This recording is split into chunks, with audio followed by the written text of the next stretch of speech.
let me just start by saying, after multiple takes of this, I realized that my cultural background does not relate to how I am now and how the way I communicate, in a sense. If at any point I'm gonna cry, I don't know what to say anymore. I touched so deep into doing this. Been a while since I last posted. Alright, for today's video is a little more personal, a little bit more intimate, I would say, in a sense, because it relates a lot to my personal life as well. This is for school, university to be exact. Okay, let me start by saying this is for my self-cultural reports. It is more of a reflection. If at any point I'm gonna cry, of my report and what I have concluded to. Before I begin, let me introduce myself. My name is Andrea. I am 21 years old.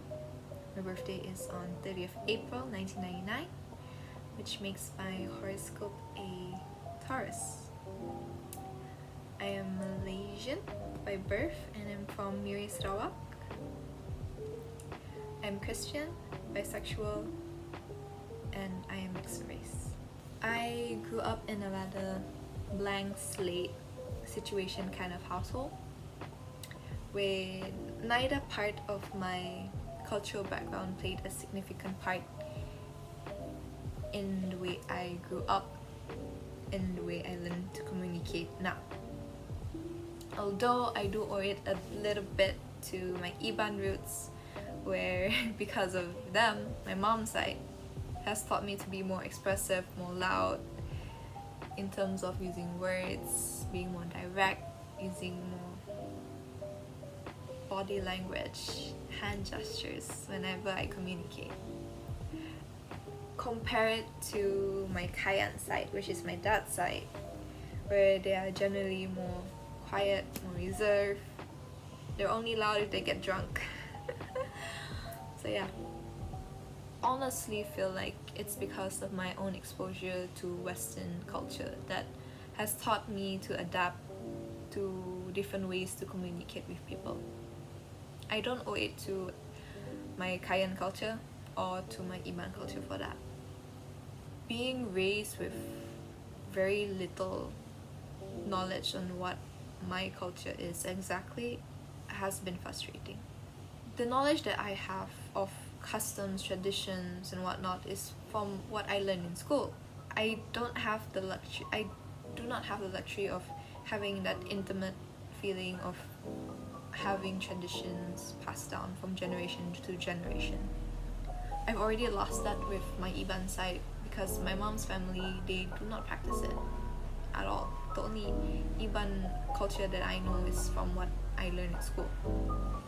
Whereas my Kayan side, my father has this weird expectation of me knowing what it is already.